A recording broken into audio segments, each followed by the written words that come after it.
आज मेरे भाई की शादी थी। मेरी भाभी इरम को हम भाई के कमरे में बिठा आए थे।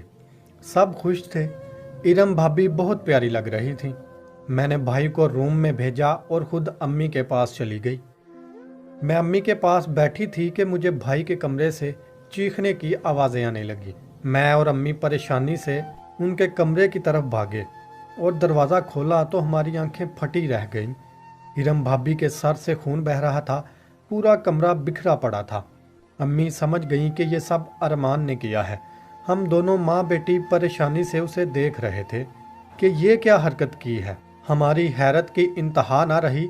इरम भाभी की इतनी बुरी हालत देखकर मैंने और अम्मा ने भाभी को होश दिलाया और उनकी पट्टी की। वो बहुत ज़्यादा रो रही थी। अम्मा ने उन्हें बहुत मुश्किल से संभाला और दवाई देकर सुला दिया। अम्मा बाहर आई तो मैं फिक्रमंद होती उनके पास चली आई। अम्मा ने मुझे पुरसुकून रहने का बोला। मुझे एक बार फिर पुरानी बातें याद आने लगी और मैं अपने कमरे में चली गई। अम्मी की एक जानने वाली ने अम्मी को अरमान की शादी करने का मशवरा दिया। अम्मी ने भी इस बारे में सोचा और रिश्ते वाली आंटी को इस काम पर लगा दिया। मुझे आज भी वो दिन याद है जब मेरी भाभी इरम हमारे घर में बहू बनकर आई थी।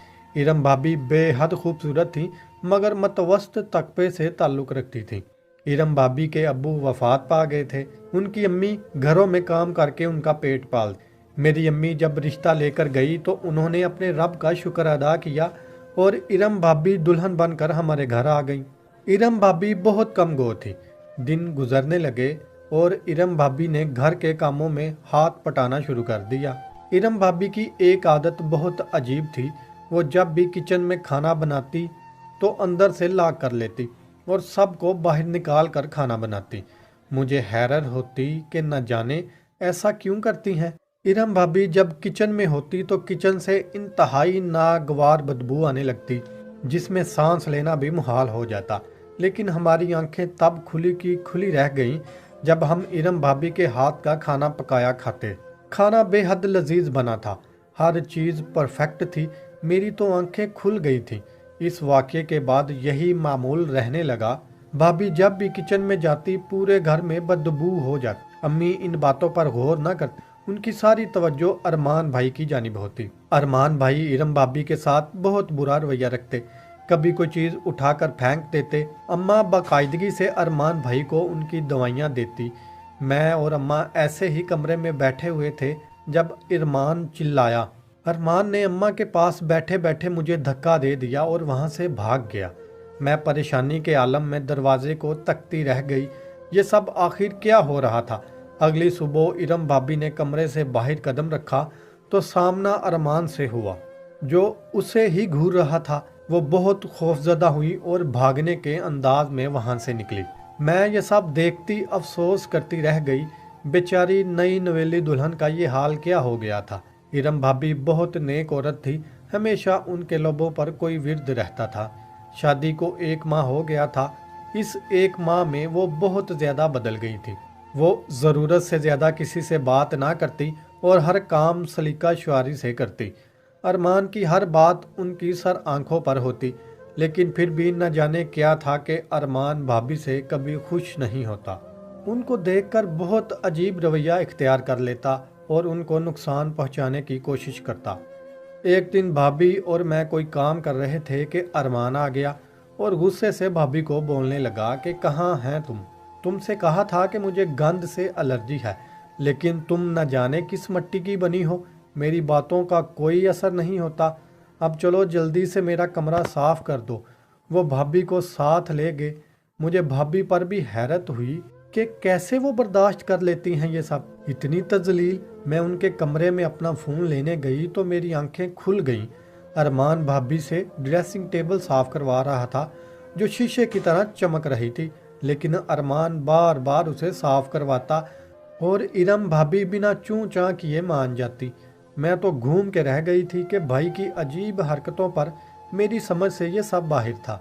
मैंने अम्मा से इस बारे में पूछा तो उन्होंने कहा कि वक्त के साथ अरमान ठीक हो जाएगा। अभी शादी को दिन ही कितने हुए हैं। अम्मी की बात पर मुझे ज़रा सी भी तसल्ली ना हुई। क्या हुआ अगर इरम भाभी गरीब घरात से ताल्लुक़ रखती थी? क्या वो इंसान नहीं थी? उनका दर्द दर्द नहीं था? मैं अम्मी की सोच पर हैरान थी, कैसे वो भाभी की खामोशी का फ़ायदा उठा रही थी।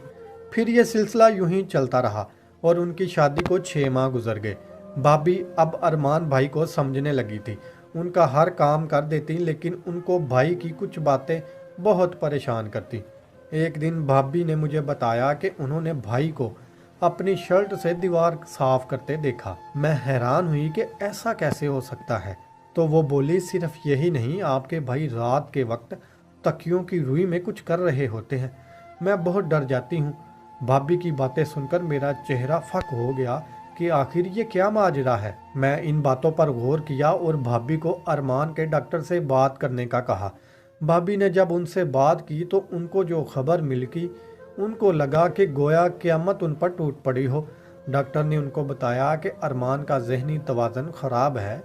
ये बात तो इरम को शादी वाले दिन ही पता चल गई थी। डॉक्टर ने उससे कहा कि इस वजह से वो ऐसी हरकतें करता है। ऐसे मरीजों को बाकायदगी से दवाई देनी चाहिए और उनको किसी भी तरह के आलात और मशीनरी से दूर रखना है। भाभी उनकी बातें सुनने के बाद काबिल कदर खौफ में मुब्तला हो गई थी। वो वहाँ से आते ही अपने कमरे में बंद हो गई। मैंने दरवाजे पर दस्तक दी तो उन्होंने अंदर आने की इजाज़त दी। मैंने भाभी से कहा कि आप परेशान हैं। उन्होंने कहा, थी, अब नहीं हूँ। मुझे अपने रब पर यकीन है। भाभी के लहजे में कामिल यकीन था। मैं उनके सब्र पर उनको देखती रह गई। आज से भाभी ने खुद को अरमान के लिए मुख्तिस कर लिया। वो अरमान का सारा काम अपने हाथ से करती, उनकी दवाइयाँ वक्त पर देती, लेकिन उन्हें अरमान की तबीयत में बेहतरी ना लगी तो वो शजर थी कि इतने सालों से अरमान दवाइयाँ इस्तेमाल कर रहे हैं और कोई फ़र्क नहीं। ये बात बाइसे हैरत थी। भाभी अम्मी से इजाज़त लेकर बाहर गईं और वहाँ से डॉक्टर के पास चली गई। भाभी ने डॉक्टर को दवाइयाँ दिखाईं, जिनको देखकर डॉक्टर के चेहरे पर परेशानी के आसार नजर आ रहे थे। डॉक्टर ने जो इंकशाफ किया वो सुनकर मैं सकते में आ गई। उन्होंने बताया कि जो दवाइयाँ अरमान को दी जा रही हैं वो गलत हैं। इन दवाइयों से तो अरमान की सेहत भी ठीक नहीं होगी। अरमान को गलत दवाइयाँ दी जा रही हैं। वो हैरान परेशान गुमसिम सी बैठी थी कि कोई माँ अपने बेटे के साथ ऐसा कैसे कर सकती है। इरम को शक तो पहले ही था, लेकिन अब शक यकीन में बदल गया था। भाभी हॉस्पिटल से घर आई और खाना बनाने चली गई। जैसे ही वो किचन में गई, पूरे घर में अजीब सी बदबू फैल गई। कुछ देर बाद भाभी बाहर आई और अपने कमरे से एक शॉपर लेकर वापस किचन की तरफ चली गई। मैं दिमाग पर जोर डालने लगी कि ये शॉपर तो वही है जो भाभी आते हुए लाई थी, पर मुझे ये नहीं मालूम था कि इस शॉपर में क्या है। मैंने पूछा भी नहीं। भाभी खाना बनाकर आई तो मैं किचन में गई और वो शॉपर देखने लगी जो भाभी किचन में लाई थी, लेकिन पूरे किचन में वो शॉपर कहीं नहीं था। मैं गहरा सांस भरती बाहर आई और सोचने लगी कि भाभी क्या छुपाती हैं हमसे। रात मैं और अम्मी भाई के कमरे में दवाई देने जाती तो वो भाई को अम्मी की दी दवा ना ले